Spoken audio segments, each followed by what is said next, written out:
नमस्कार, आप देख रहे हैं पॉलिटिकल आइडिया और मैं हूं प्रदीप कुमार। मित्रों, आज हम बात कर रहे हैं AIMIM के राष्ट्रीय अध्यक्ष असदुद्दीन ओवैसी की।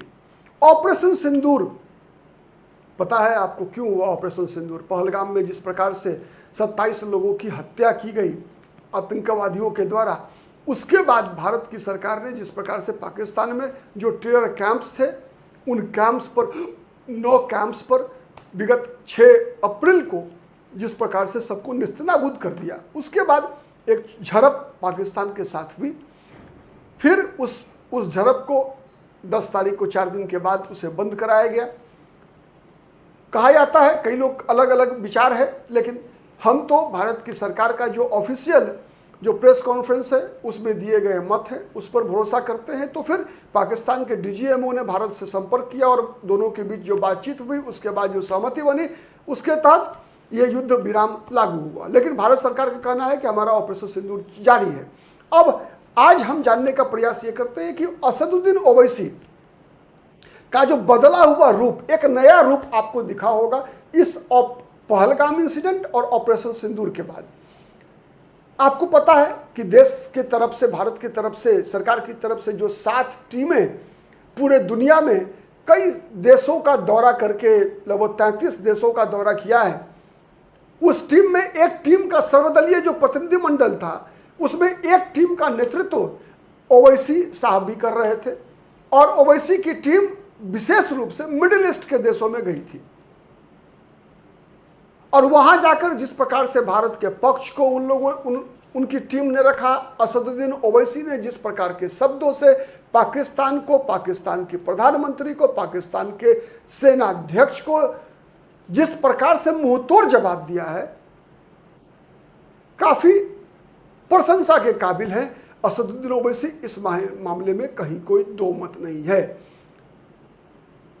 तो सवाल यह उठता है कि असदुद्दीन ओवैसी इतना सुपर एक्टिव कैसे हुए? इसके पीछे इनकी रणनीति क्या है? क्योंकि हम, एक बात तो तय है कि जैसे हमारे यहां कहीं ना कहीं आप भी महसूस किए होंगे कि कई राष्ट्रीय मुद्दों पर भी हमारे विभिन्न राजनीतिक दल के नेताओं की भूमिका दल हित में ज्यादा होता है, राष्ट्र हित में कम होता है। कई हैं ऐसे, मैं एक का नाम लेकर किसी को के बारे में आज जिस टॉप मुद्दे पर हम बात करने का प्रयास कर रहे हैं उसको छोटा नहीं करना चाहता। कई राजनेता ऐसे हैं जिनके लिए दल का हित, चुनाव हित ज्यादा बड़ा हो जाता है देश हित की तुलना में। लेकिन असदुद्दीन ओवैसी ने, या उनके साथ कई और लोग थे, उसमें अगर मैं बात करूं शशि थरूर की, बात करूं मैं सलमान खुर्शीद की, जो उत्तर प्रदेश से कांग्रेस के सांसद रहे, और कई लोग हैं जिनकी भूमिका, बांसुरी स्वराज ने बहुत अच्छी भूमिका निभाई है विदेशों में जाकर, सर्वदलीय जो ये प्रतिनिधिमंडल गया है उसमें। तो कई ऐसे सांसद रहे हैं जिनका की परफॉर्मेंस, प्रदर्शन जो है काबिले तारीफ है। लेकिन ओवैसी को आप केवल उनके प्रदर्शन से आप उनको इवेल्युएट नहीं कर सकते। जब ओवैसी ऐसी बातें बोलते हैं तो फिर इनके पुराने बयान या फिर राजनीतिक रैलियों में दिया हुआ बयान को भी हमें याद रखना चाहिए। जिस प्रकार से ओवैसी की पार्टी का एकमात्र मकसद होता है भारत को, वो बार बार विभिन्न राजनीतिक रैलियों में मंच से कहते हैं कि भारत एक धर्मनिरपेक्ष देश है। एक लाइन होता है उनका कॉमन, दूसरा लाइन क्या होता है कि भारत संविधान से चलेगा, किसी पार्टी की मर्जी से नहीं चलेगा। उसके बाद अगर हम देखें इन्हीं दोनों बयानों के परिप्रेक्ष्य में, और फिर अभी ये ऑपरेशन सिंदूर और पहलगाम इंसिडेंट के बाद जो ओवैसी का बयान है, ओवैसी की भूमिका है, ये दोनों कॉन्ट्राडिक्टरी है कहीं ना कहीं। ओवैसी की पार्टी का इतिहास भी आपको याद होगा कि रजाकारों के समर्थन में रहे थे इनके पूर्वज, और जिस प्रकार से इनके पिता सलाउद्दीन ओवैसी के द्वारा ये पार्टी स्थापित हुई, उसके बाद लगातार इनके भाई अकबरुद्दीन ओवैसी का विभिन्न बयान भी आपने सुना होगा। तो उस दौर में पाकिस्तान की इतनी कड़े शब्दों में आलोचना करना, जबकि ऐसा कई बार देखा गया कि पाकिस्तान की आलोचना करने में कई मुद्दों पर ओवैसी ने कंजूसी बरती। आज भी देश में, इस बार भी, अभी भी अगर बात मैं करूं महबूबा मुफ्ती की कश्मीर में, तो महबूबा मुफ्ती का हर बयान आप देखेंगे पाकिस्तान के पक्ष में झुका हुआ होता है। हर वक्त पाकिस्तान को बचाने का प्रयास करती दिखेंगी आपको। कई और ऐसे राजनेता हैं जिनके बयानों से कहीं ना कहीं कई बार ऐसा लगता है कि नहीं, उनके बयानों को कोट किया जाता है अंतर्राष्ट्रीय मंचों पर भारत के खिलाफ। कई नेता हैं जिनके बयानों को कोट किया जाता है पाकिस्तान की संसद में भारत की सरकार के खिलाफ। तो ये सब चीजें जो है, लेकिन इस बार ओवैसी का बयान इन नेताओं, और बयान ही नहीं बल्कि भूमिका भी, अगर मैं कहूं तो कई जो सेकुलर पॉलिटिकल पार्टी के नेता हैं उनसे बेहतर रहा। ओवैसी की अपने आप को सेकुलर नहीं है, वो कहते भले ही हो, लेकिन उनकी पार्टी एकमात्र कह सकते हैं कि मुसलमानों की पार्टी है।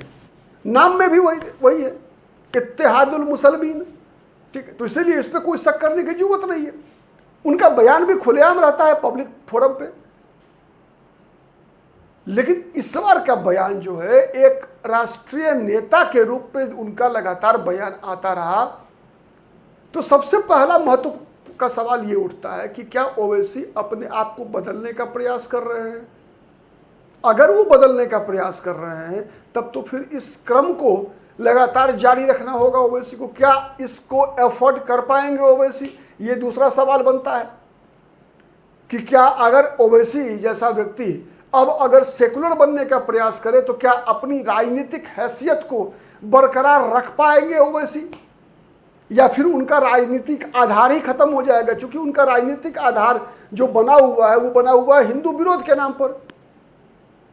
काफी आक्रामक भाषा में, जिस आक्रामक भाषा में वो दोनों भाई जिस प्रकार की बयानबाजी किया करते हैं, उसी कारण से उनकी लोकप्रियता है। आपको याद दिलाऊं, बिहार में पिछले बिहार विधानसभा चुनाव में ओवैसी की पार्टी को 5 सीटें क्यों मिली? बिहार में इसलिए मिली ओवैसी की पार्टी को 5 सीटें क्योंकि वो लगातार तेजस्वी यादव से ये सवाल पूछ रहे थे कि तेजस्वी यादव जी, आप ये बताइए कि यादव उम्मीदवार, आपके यादव उम्मीदवार को तो मुसलमान वोट देता है, लेकिन आपके मुसलमान उम्मीदवार को आपके ही यादव मतदाता वोट क्यों नहीं देते?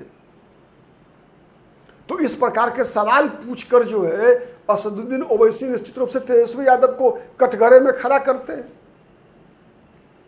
कई बार उदाहरण स्वरूप जब AIMIM किसी हिंदू को, चाहे उत्तर प्रदेश हो चाहे बिहार हो, कहीं एक उम्मीदवार बना देती है दिखाने के लिए, तो उस बात का इतना ढिढोरा पीटा जाता है कि लगता है कि कितना बड़ा एहसान कर दिया है ओवैसी ने किसी हिंदू को, एक हिंदू को टिकट देकर। तो इस प्रकार की जो भूमिका रही है ओवैसी और ओवैसी की पार्टी का ही नहीं बल्कि ओवैसी के भाई का, ओवैसी के पिताजी का पिछले पुराने समय में, उससे अभी जो इन 2 घटनाओं के बाद, पहलगाम और ऑपरेशन सिंदूर के बाद जिस प्रकार की बदली हुई भूमिका ओवैसी की बयान है, जिस प्रकार की भूमिका विदेशी धरती पर संसदीय प्रतिनिधिमंडल के साथ उन्होंने निभाई है, ये चौंकाता जरूर है, आश्चर्य जरूर पैदा करता है। आने वाले दिनों में दिखेगा कि क्या ओवैसी का हृदय परिवर्तन हुआ है, रणनीति में परिवर्तन हुआ है, या यह सब दिखावा था। हमारी नज़र बनी रहेगी, आप भी अपना नज़र बना के रखिए। आज के लिए इतना ही, बहुत बहुत धन्यवाद। नमस्कार, जय हिंद, जय भारत।